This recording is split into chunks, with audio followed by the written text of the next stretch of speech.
It's BBC Radio 6 Music, and I'm joined by the author Neil Collins with a brand new book. It's International Velvet, How Wales Conquered the 90s Charts. And before we get into the book, Neil, I want to ask you about all these amazing tickets on the cover.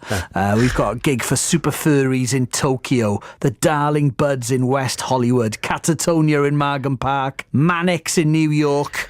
I presume you didn't go to all of these. Yeah, I was a tiny bit too young at the time, yeah. I was born in 86, so yeah, I would have been a little bit too young. But I wanted to get a mishmash of different tickets from all around the world, really. So the internationalist vibe of the title, really. I love the fact that with International Velvet, it's quite an iconic sounding title. It summons the Catatonia album, but also that Wales was exporting this great music to the world and was finally getting its due sort of credit for it. So the subtitle is How Wales Conquered the 90s Charts. So take us back to, and a lot of our listeners will remember it well, but some might not have been there at the time, but the press called it Cool Cymru. Yeah.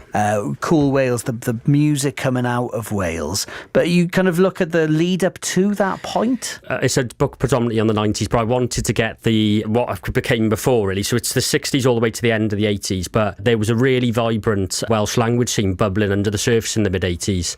Fa Coffi Pawb and y Cyrff, so that was a Griff Rhys soul band and Mark Roberts, and they both went into the 90s then and formed Super Furry Animals and Catatonia.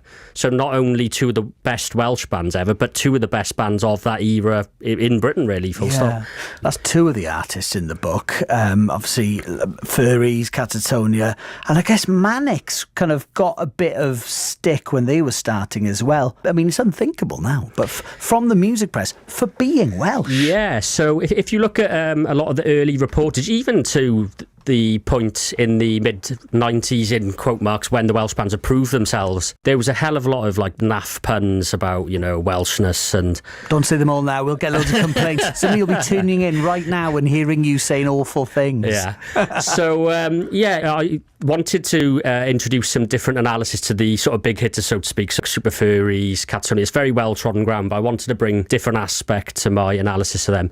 So the 1992 chapter on the Mannix debut, Generation Terrorist, looks at the anti-Welshness they received at the same time Neil Kinnock was going for the general election. Right. So that was a really sort of fascinating chapter to delve into. But I've called it International Velvet because you go back to the sort of early 90s where you had horror stories of like A&R men not coming over the Severn Bridge. You had Welsh artists apparently going over to Bristol to get an English postmark on their record, so it wasn't immediately tossed onto the rejection pile. Wow.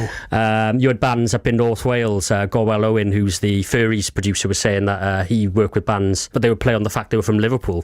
Right. So you've got only a few years later, this real sort of influx of bands coming out at the same time, like generational talents like the Mannix and the Furries, along with Catatonia, 60 Foot Dolls, Feeder. It's such a change in confidence of the Welsh nation that you went from being derided and ignored to a few short years later, you've got Cerys Matthews booming out. Every day when I wake up, I thank the Lord I'm Welsh. And that happened the same time as the Welsh Assembly being born and devolution happening in Wales. Was that a big element for the book? Yeah, so I think that's in the 1997 chapter. So that was on a knife edge even then, because there had been sort of resounding devolution no's in the past. In 1997, what you saw was a real groundswell of optimism that it was a combination of things. You had like the music for a start was amazing. In culture then, you had film stars like Rhys Ifans and Catherine Zeta-Jones becoming sort of household names. You had sports stars like Joe Calzaghe. And yeah, along with that, you had the Welsh language really come into the fore as well. So you had the likes of Catatonia, Gorky Zygotic Monkey and Super Furry Animals doing predominantly Welsh language stuff in their early career, then going a little bit more bilingual, and then branching into the English language when they became really big. Were there any obscure bands that you just loved listening to, discovering and writing about? You've got like bands then like Tystion, who were reeling off hip-hop in their mother tongue, which was really exciting. Right. You've got Helen Love, the indiest of indie stars, meeting her hero and going out to perform with Joey Ramone in America. Oh, fantastic. And then Darling Buds releasing an album called Erotica, signed to Sony. and their label mate Madonna releases an album pretty much a week later of the same name. So yeah, there's loads of really cool stories amongst all the big hitters as well. You think somebody at the record label would have gone, we've got 2 albums with the same title coming out? Yeah, you'd think so, yeah. Poor darling buds. They could have been on a world tour by now. Yeah. Still going, isn't it? I mean, that's what's interesting. Yeah. A lot of the bands, I mean, although we're talking 30 years ago, a lot of the bands are still creating music. I mean, various members doing various different things. Even if they're not in the same bands, you've got like stuff like Griff Rhys, who's a solo artist now, who's just a musical maverick, really. You know, he's branched into sort of like musical theatre and soundtracks, books. Manic Street Preachers still touring, obviously, and creating. Albums. Stereophonics have got 8 number ones out of 12 albums. Do you think it changed life for music fans in Wales and gave today's crop of artists, new artists, a boost of confidence that still lives on, even though it was a long time ago now? What's really exciting in Wales today is the fact that you've got the likes of Adwaith, who, you know, in the Welsh language are really reaching a UK-wide audience. They've won the Welsh Music Prize for both of their albums. You've got Gwenno, who has been nominated for the Mercury Prize. Bands like Skindred, the first Welsh band to win a Mobo this year. So it's a really sort of cool, exciting time in Wales. Well, congratulations. It's International Velvet, How Wales Conquered the 90s Charts. It's by Neil Collins and it's published by Calon through the University of Wales Press. We should play another song, one of the artists featured in the book. And look, it's the chugging beat of International Velvet now, the inspiration, well, the title of your book. Yeah, a great tune, and it's really indicative of that shift in Welsh confidence across the 90s. Neil Collins, thank you very much. Fly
course, the song and the album that the book is named after, International Velvet, How Wales Conquered the 90s Chart, is by Neil Collins. And thank you so much to Neil for joining us. It's McPhee.